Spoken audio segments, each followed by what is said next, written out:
Yeah, thank you, Chair. And just to welcome Barry, it's good to have him at the committee, and indeed to applaud his entrepreneurial spirit and the work he does.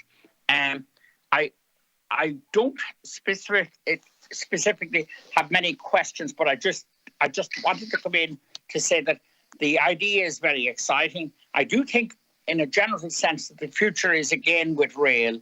Rail is coming back into fashion and will have to come back into fashion.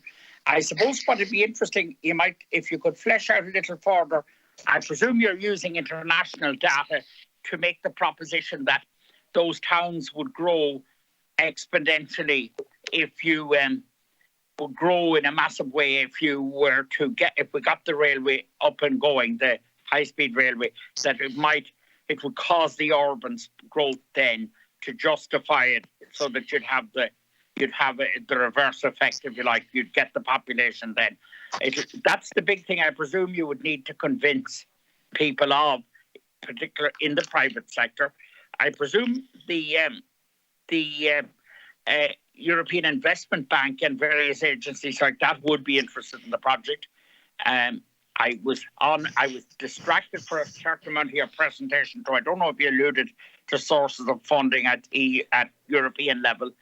And you might comment as well on how you are being received. It'd be no harm for us to know, as practitioners of politics, how our respective administrations, what kind of a vibe are you getting in general, Barry, on the project? But it's certainly exciting. I can certainly say from lived experience that region does need a fillip, and that region has suffered, the entire border area there.